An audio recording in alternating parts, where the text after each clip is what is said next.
Bismillahirrahmanirrahim. Assalamualaikum warahmatullahi wabarakatuh, teman-teman sekalian. Ya, pada kesempatan kali ini kita akan membahas sedikit tentang forecast penjualan. Ya, saya bagi menjadi dua bagian pembahasan ya, karena terlalu banyak. Saya kira, oke, forecast penjualan kita langsung saja ke bab tentang pengertian dari forecast penjualan, yaitu merupakan proyeksi teknis tentang permintaan pelanggan potensial di waktu yang akan datang dengan menggunakan asumsi-asumsi tertentu ya.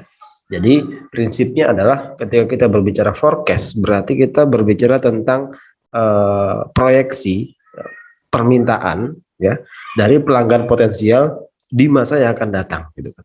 Bagaimana caranya Pak kalau kita bisa menilai permintaan dari pelanggan gitu kan. Ini tidak seperti halnya kita menilai tentang proyeksi-proyeksi hal-hal tertentu gitu misalnya, tapi ketika kita berbicara forecast penjualan tentu ada beberapa data yang kita bisa jadikan sebagai acuan dalam rangka untuk memberikan gambaran tentang permintaan pelanggan potensial di masa yang akan datang ya.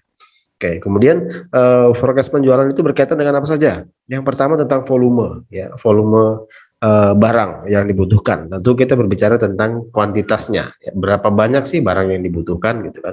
Kemudian berkaitan dengan harga, ya, harga tentu ini nanti akan menjadikan sebuah pertimbangan dalam rangka untuk memutuskan berapa besar tingkat keuntungan yang kita harapkan ketika kita menjual harga barang di angka sekian gitu misalnya. Kemudian produksi, tentang kapasitas produksi, kemudian kapasitas mesin ya, kemudian kapasitas harian gitu kan, mingguan gitu misalnya. Ini nanti berkaitan dengan mesin-mesin pabrik terutama. Kemudian forecast penjualan juga berkaitan dengan keuangan dalam hal pembiayaan tentu ya. Artinya ketika kita berbicara tentang forecast penjualan ada hal-hal utama yang harus diperhatikan terutama pada bagian keuangan. Kemudian hal lain yang menyangkut tentang operasi perusahaan ya, misalnya ketersediaan sumber daya manusianya gitu kan, kemudian bahan baku, bahan penolong gitu misalnya. Sehingga manajemen perusahaan dapat menentukan kebijakan apa yang bisa diterapkan pada proses penentuan forecastingnya ya, forecast penjualan. Kemudian yang berikutnya, forecast penjualan mempengaruhi menentukan keputusan dan kebijakan yang meliputi dalam perencanaan produk ya, kebijakan dalam proses perencanaan produksi gitu kan. Kemudian yang kedua, kebijakan tentang persediaan barang jadi, berapa barang yang akan kita jadikan sebagai stok misalnya, ada berapa banyak barang yang kita distribusikan gitu misalnya, ada berapa banyak barang yang kita jadikan sebagai kuantitas penjualan pada kurun waktu tertentu gitu misalnya. Kemudian kebijakan penggunaan mesin-mesin pabrik ya, mesin-mesin pabrik ya, tentu ini tadi yang saya sampaikan berkaitan dengan kapasitas mesinnya gitu kan. Kita berbicara forecast penjualan ya, harus realistis dan disesuaikan dengan kapasitas mesin gitu kan. Kalau kita berbicara permintaan yang tidak terbatas, tentu dari hal yang tidak terbatas itu yang mampu kita layani itu seberapa banyak gitu kan. Tidak hanya melulu tentang optimalisasi permintaan gitu, optimalisasi barang yang bisa kita hasilkan, tapi sejauh mana kita bisa memproduksi barang pada level atau kuantitas dan kualitas yang moderat, yang tidak terpengaruh. Artinya ada standar kualitas yang tetap terjaga, ada standar kuantitas yang juga tetap terjaga. Kemudian kebijakan pembelian bahan baku dan pembantu ya, bahan baku dan bahan pembantu. Ini juga berkaitan dengan ketersediaan bahan bakunya gitu kan. Permintaan boleh banyak, tapi kalau ketersediaan bahan bakunya terbatas ya tidak semua bisa kita layani begitu kan. Tentu saja ini berkaitan dengan biaya gitu kan. Kalau kita melayani pasar lokal dengan mengoptimalkan bahan baku yang ada di wilayah lokal, tentu akan berbeda nanti biaya produksinya ketika kita melayani permintaan secara keseluruhan, tapi diambilkan dari bahan baku luar daerah gitu. Ya, tentu ada pertimbangan kos distribusi bahan baku dan lain sebagainya. Kemudian kebijakan aliran kas ya, akan dialokasikan kemana saja gitu kan, kas yang kita miliki gitu kan, nanti berkaitan dengan persentase masing-masing alokasi itu nanti terkait dengan berapa banyak yang bisa kita produksi dan bisa kita tekan biayanya seperti itu ya. Kemudian kebijakan investasi aktiva tetap ya. Eh, Ketika kita berbicara tentang metode forecasting, tentu ada juga yang harus dipertimbangkan dalam rangka penyediaan aktiva tetap ya. Tentu aktiva tetap ini perlu pertimbangan yang matang untuk proses pengadaannya gitu kan, karena akan dipakai secara continuous ya, tidak hanya insidental pada satu periode yang akan datang gitu kan, tapi sebisa mungkin kebijakan untuk investasi aktiva tetap ini bisa dioptimalkan dalam jangka waktu yang lama, setidaknya sampai umur ekonomisnya itu berakhir gitu ya. Oke, itu beberapa hal yang mempengaruhi atau menentukan keputusan dan kebijakan dari forecast penjualan. Kemudian pertimbangan memilih metode peramalan ya. Ada permasalahan yang dihadapi perusahaan yang sifatnya heterogen ya. Artinya perusahaan satu dengan yang lainnya itu memiliki permasalahan yang berbeda-beda, tergantung nanti sudut pandangnya seperti apa melihat permasalahannya gitu kan. Kemudian meminimalisir terjadi kesalahan dalam proses peramalan penjualan, sehingga manajemen perusahaan perlu untuk mempertimbangkan metode mana yang digunakan dalam hal forecasting penjualan yang paling sesuai pada kondisi dia saat itu ya. Jadi tidak ada hal baku yang bisa dijadikan sebagai acuan untuk memilih oke, kita pakai satu metode forecast yang ini gitu kan, dan semuanya pakai itu, nggak bisa gitu kan. Tergantung kondisinya tadi, karena masalahnya itu berbeda-beda. Ada yang bermasalah pada sumber daya manusianya gitu. Ada yang bermasalah pada proses penyediaan bahan baku dan sebagainya gitu kan. Tentu beda masalah, beda treatment ya, beda metode dalam hal meramalkan ya. Namanya forecast itu kan meramalkan ya, memproyeksikan. Oke, yang berikutnya tentang pertimbangan pemilihan metode peramalan ya. Hal yang perlu diperhatikan ya, yang perlu dipertimbangkan dalam menentukan metode forecast, yang pertama sifat dari produk yang dijual. Apakah sifatnya dari yang paling sederhana aja ya, mudah busuk lah, kemudian sifatnya eksklusif lah, kemudian dapat bertahan pada kondisi suhu tertentu gitu misalnya, atau dari sisi misalnya volume produknya gitu kan. Volume itu dalam artian apakah produk itu kecil-kecil, besar-besar gitu kan, atau muat di segala macam bentuk sudut ruangan seperti itu. Kemudian metode distribusinya ya, mau kita menggunakan metode langsung atau tidak langsung gitu. Nanti juga akan mempertimbangkan akan mempengaruhi metode forecast yang akan kita pakai gitu. Kemudian besarnya perusahaan dibandingkan dengan pesaing. Apakah perusahaan kita itu adalah perusahaan yang besar gitu kan, atau perusahaan-perusahaan yang cenderung lebih lebih kecil daripada perusahaan pesaing atau tidak gitu. Kemudian tingkat persaingan ya, tingkat persaingan. Apakah kita ada pada pasar persaingan sempurna atau ada pada pasar persaingan yang tidak sempurna, dalam arti kata kita adalah pemain tunggal pada segmentasi tertentu gitu misalnya. Tentu forecastnya menggunakan metode yang juga berbeda gitu. Kemudian data historis yang tersedia. Ada kurun waktu tertentu minimal ya yang bisa kita lakukan untuk mendapatkan forecasting penjualan optimal, agar bisa hasilnya itu bisa menggambarkan kondisi yang hampir sebenarnya. Artinya semakin banyak rentan waktu historis yang bisa kita ambil datanya, akan mengakibatkan forecast itu menjadi mendekati kondisi yang sebenarnya ya.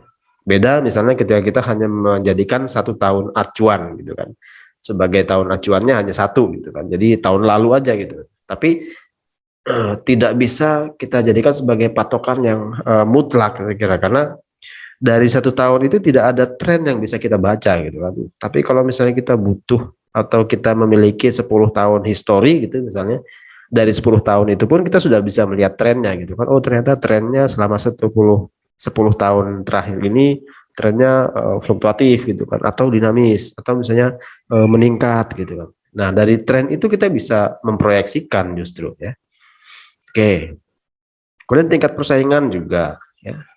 Tingkat persaingan sudah, kemudian akurasi metodenya ya, kemudian sumber daya dimiliki untuk melakukan forecast ya, karena tidak semua forecasting itu sebetulnya hal yang penting dilakukan dan memerlukan tingkat kompetensi yang juga mutlak harus bagus ya, karena salah forecast akan berakibat terhadap salah treatment, implementasi di lapangan juga akan salah begitu ya. Tidak salah, tapi karena dari awal forecastingnya yang tidak dilakukan dengan benar gitu kan, hasilnya tentu tidak akan bisa optimal gitu ya. Kemudian horizon waktu perencanaan, kemudian waktu yang tersedia dan ketersediaan dana ya. Terakhir adalah tentang ketersediaan dana. Oke, selanjutnya ini tentang metode teknik forecast yang bisa kita lakukan ya. Ada metode kuantitatif, ada juga metode kualitatif ya. Biasanya menggunakan pendapat ahli atau pihak terkait nih. Kalau yang kualitatif gitu, artinya berdasarkan pendapat para pakar ya, kita bisa melakukan pertimbangan-pertimbangan tertentu dalam hal melakukan proses teknik ramalan. Kemudian yang berikutnya tentang metode kuantitatif, biasanya menggunakan metode statistik, ada hitung-hitungannya, makanya kita memerlukan data historis ya. Data historis itu yang akan kita lakukan proses penghitungan statistik ya. Ada metode matematik yang harus kita lakukan. Nah, optimalisasinya bagaimana ya? Gabungkan dong kedua-duanya gitu kan. Kuantitatif, kualitatif gabungin jadi satu gitu kan. Perpaduan antara metode kualitatif dan kuantitatif dapat membuat hasil peramalan menjadi lebih akurat. Karena apa? Ada data historis yang kita bisa tuangkan dalam metode kuantitatif, ada juga pertimbangan-pertimbangan tertentu yang biasanya berkaitan dengan yang bersifat teoritikal gitu kan, yang bersifat kebijakan proyeksi strategis gitu misalnya, yang bisa kita dapatkan dari para pakar. Karena pakar itu kan berbicara berdasarkan teori dan juga berdasarkan situasi dan kondisi yang sudah mereka lalui gitu kan. Artinya kondisi pasar seperti ini itu relevan sekali dengan teorinya siapa, kemudian untuk jangka panjangnya tentu akan berdampak terhadap sebuah implementasi yang harus dipertimbangkan secara matang pada sektor apa saja gitu misalnya. Nah, hal-hal itu yang bisa kita kombinasikan dengan metode kuantitatif yang kita dapatkan dari sejarah perjalanan panjang yang sudah kita lewati gitu kan. Oke. Ada beberapa hal yang juga menjadi pertimbangan kita ya. Di beberapa pakar mengatakan kuantitatif ini tidak bisa dilakukan ketika kita baru memulai bisnis, baru memulai untuk melakukan proses bisnis lah gitu kan. Kita baru terjun dalam industri ini gitu. Tapi ada juga beberapa pakar yang lain yang mengatakan bahwa kuantitatif itu tidak hanya dari historimu, tidak hanya dari histori perusahaanmu saja gitu kan, tapi bisa juga mengandalkan histori perusahaan-perusahaan lain yang penting pada industri yang sama, serupa sejenis dalam satu sektor yang sama gitu kan. Boleh dong menggunakan data historis mereka untuk melakukan proses peramalan gitu kan. Itu perbedaan pandangan yang saya kira semuanya hampir hampir memiliki dasar ya. Semuanya memiliki dasar yang kuat saya kira. Jadi tinggal tergantung bagaimana kita mengimplementasikannya saja gitu kan. Ya tidak mungkin perusahaan yang baru kita melakukan forecast dengan cara menggunakan data historis yang sudah kita lalui. Melalui apa? Memulai aja belum gitu kan. Oke. Kemudian yang berikutnya metode peramalan kualitatif ya. Pendapat salesman, pendapat sales manager gitu kan. Pendapat para ahli, ada survei konsumen gitu kan. Salesman itu mengukur apakah ada kemajuan atau kemunduran tentang hal-hal yang berkaitan dengan tingkat penjualan. Kenapa salesman Pak? Enggak bonafit banget gitu kan salesman. Ya karena yang berhubungan langsung sama end usernya kan salesman. Ya.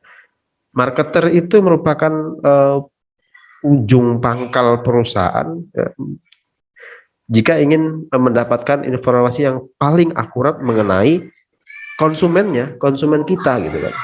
Mau tanya sama siapa karena dia yang langsung berhubungan gitu kan. Kalau mau tanya hal-hal detail ya yang teknis tentang konsumennya tanya sama salesman gitu kan. Kemudian pendapat sales manager ya. Pendapat kepala bagian umum lebih objektif karena pengalaman dan pendidikan yang cenderung lebih tinggi gitu kan. Ya itu tadi objektivitasnya yang bisa kita jadikan sebagai acuan gitu kan. objektivitas dalam menilai situasi kondisi ya, berkaitan dengan pengalaman peramalan gitu ya, pendidikan ya. Tentu latar belakang pendidikan juga berperan penting dalam membuka membuka intuisi berpikir, saya kira. Kemudian pendapat para ahli ya, perlu pendapat konsultan untuk lebih memastikan. Konsultan tentu memiliki dasar teori yang kuat, memiliki dasar historis dari berbagai macam sumber ya. Saya kira ini juga perlu. Kemudian survei konsumen. Jika pendapat dari ketiga sumber sebelumnya masih kurang, maka perlu pendapat konsumen melalui survei ya. Nggak perlu dari perspektif orang yang langsung berhubungan dengan konsumennya langsung yang kita tanya gitu kan. Saya kira itu langsung tepat sasaran gitu kan. Kita ingin treatment konsumen, kita ingin melayani konsumen, yang ditanya siapa? Ya konsumennya, calon konsumen gitu kan.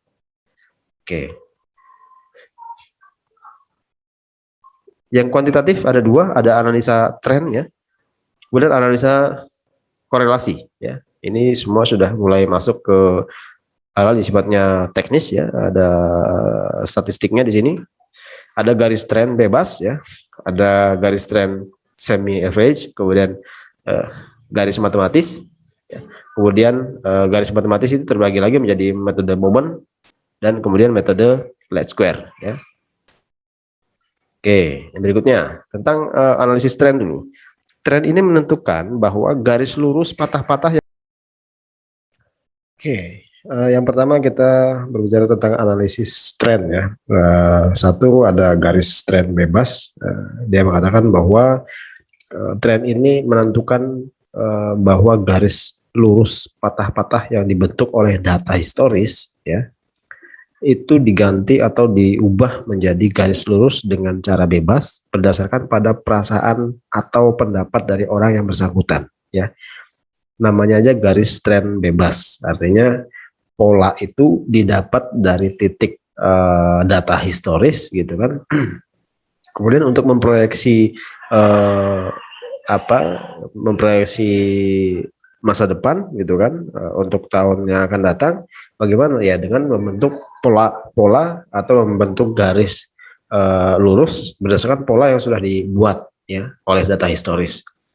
Oke, contohnya seperti ini. Misalnya ada data penjualan dari tahun 2000 sampai 2005 gitu misalnya.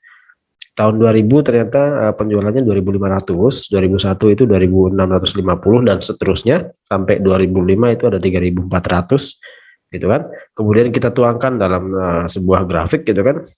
Ini tahunnya, kemudian ada total penjualannya di tahun pertama itu di 2.500 di sini gitu kan. Kemudian tahun berikutnya ada di 2.650 di sini ya, kurang lebih di sini gitu kan. Kemudian yang berikutnya 2020 2002 itu di 2.850 gitu kan. Kalau kita lihat trennya kan sebetulnya ini meningkat ya. Kondisinya seperti ini. Jadi garis patah-patah yang biru ini itu adalah garis yang terbentuk dari data historis gitu kan. Itu yang dijadikan sebagai garis acuan gitu. Nah, kemudian kita untuk menentukan proyeksinya, untuk menentukan forecastnya berapa, ya tinggal ditarik garis lurus saja dari titik awal sampai ke titik terakhir. Ya, ketemulah angka misalnya di sini di angka 3.500 gitu kan, atau di angka 3.600-an gitu dari sini gitu. Oke. Mudah-mudahan bisa dipahami karena sebetulnya garis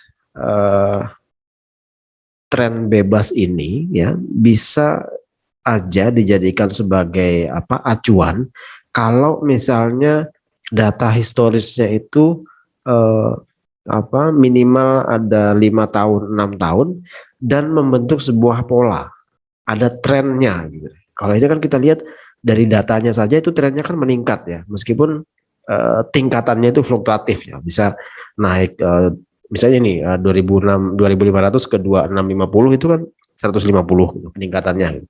Nanti dari 3.000 ke 3.300 nanti naik lagi 300 gitu kan per tahun. Tapi polanya naik gitu loh, polanya naik, jadi dia meningkat terus. Dan ini akan sangat susah ketika misalnya data historisnya random ya. Misalnya 2000 itu tahun 2000 itu 2.500 gitu. Nanti tiba-tiba 2001 dia turun. 2002 ternyata dia meningkat. Ya. bahkan lebih tinggi dari tahun 2000 gitu misalnya. Itu kan jadinya zigzag gitu ya. Nah, kalau misalnya dia berpola gitu kan, pola zigzagnya sama gitu misalnya, itu bisa bisa dijadikan sebagai acuan kita dalam menarik garis trennya gitu kan. Tapi kalau misalnya tidak berpola, naik naik turun turun turun turun naik naik turun naik gitu kan, saya kira eh, sangat-sangat susah gitu kan. Harus menggunakan metode yang lain yang memang betul-betul bisa memberikan gambaran yang pasti tentang forecast penjualan ya. Tapi ini patut untuk dipelajari karena ilmu ini ada gitu. Artinya kalau kita melihat analisa trennya, tren garis lurus itu dibentuk berdasarkan pola historis yang bisa kita gambarkan dalam sebuah grafik gitu ya. Oke. Kemudian yang berikutnya tentang analisis tren semi average ya. Ini dikatakan dapat digunakan untuk keperluan perlamanan dengan membentuk suatu persamaan analisis regresi gitu ya. Jadi di sini ada rumus regresi Y A plus BX ya, Y sama dengan A plus BX. Kemudian ada nilai Y itu trennya, kemudian A itu rata-rata kelompok 1, kemudian B itu rata-rata kelompok 2 dikurangi dengan kelompok 1 per N ya, atau jumlah tahun dalam satuan waktunya. Kemudian X-nya itu jumlah tahun dihitung dari periode dasar. Jadi yang perlu di garis bawahi ada tahun dasar atau ada periode dasar yang dijadikan sebagai garis acuan gitu kan. Contohnya ini misalnya data penjualan PTA ya dalam ribuan unit ya. Misalnya tahun 2000 itu 100, 2006 itu 120, terus ya 2007 130, 2008 140, 2009 160 gitu misalnya. Bagaimana caranya kita menyelesaikan atau memproyeksikan penjualan di masa yang akan datang dengan menggunakan garis tren semi average. Kita lihat di sini perhitungannya, prinsipnya adalah ini ada tahun dan penjualannya gitu kan, kita tuangkan kembali di dalam tabel. Kemudian ini prinsipnya ada kelompok pertama dengan kelompok kedua dengan pembagian rata gitu kan, sama-sama sama rata gitu kan. Ini bisa digunakan ketika tahun historisnya itu genap ya, dibagi. Ada kelompok pertama, ada kelompok kedua. Kemudian ada angka tahun yang menjadi tahun acuan itu bernilai -1 ya. Jadi tahun acuannya 2005 itu jadi -1, kemudian ada 0, 1, 2, 3, 4 ya. Nah, kemudian semi total ini ketemu angka 350 ya, penjumlahan total penjualannya di 3 tahun tersebut di kelompok pertama gitu kan. Kemudian semi total yang berikutnya itu di kelompok kedua 430, penjumlahan dari 130, 140 dan 160 ya.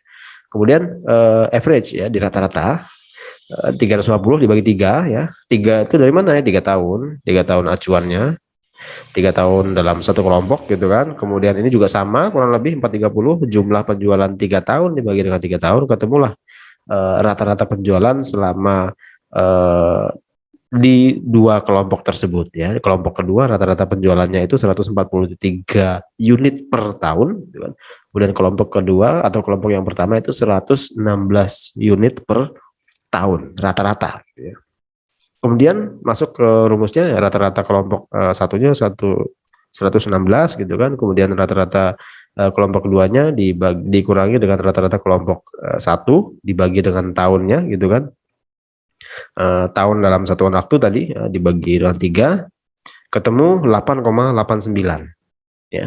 Jadi persamaan trennya Y sama dengan 116 ya sebagai tahun acuannya gitu. Rata-rata kelompok pertama gitu kan ditambah dengan 8,89 X ya, 8,89 X. Dengan persamaan ini dapat diramalkan penjualan PTA tahun 2010 adalah Y 2010 sama dengan A ya 116,67 plus 8,89 itu B-nya ya, X ya. X-nya itu adalah jumlah tahun ya, jumlah tahun yang dihitung dari periode dasar ya. Kemudian ketemu misalnya 116,6 plus 8,89 kali 5 ketemu angka 161 ya. Jadi untuk tahun 2010 ya proyeksinya atau forecast penjualannya di angka 161,12 unit ya, 161.000 ya kalau kita berbicara dalam ini ribuan unit gitu ya. Nah, saya kira ini lebih masuk akal ya, artinya lebih lebih bisa dipertanggungjawabkan ketika kita melakukan proses analisis tren daripada menggunakan tren garis lurus tadi. Lebih bagus kita kuatkan lagi dengan menggunakan analisis garis tren semi average ya. Jadi kita membuat kelompoknya, ada kelompok tahun apa, ada kelompok satu, kelompok dua yang dibagi rata berdasarkan jumlah tahunnya gitu kan. Kita masukkan dalam proses persamaan regresi sederhana, saya kira setelah itu baru didapatkan peramalan untuk tahun berikutnya ya. Oke, untuk apa tahun yang dihitung dari periode dasar. Kalau periode dasar kan berarti tahun 2006 ya, 2006, 2007, 2008, 2009 ya, baru masuk ke tahun berikutnya itu di tahun ke 5 gitu kan, tahun 2010 ya. Oke, saya kira ini yang dapat saya sampaikan untuk forecast penjualan bagian pertama. Mudah-mudahan bisa dipahami. Nanti ada beberapa latihan soal yang bisa kalian uh, apa jadikan sebagai bahan untuk mengasah kemampuan dalam hal melakukan proses forecast penjualan. Terima kasih. Assalamualaikum warahmatullahi wabarakatuh.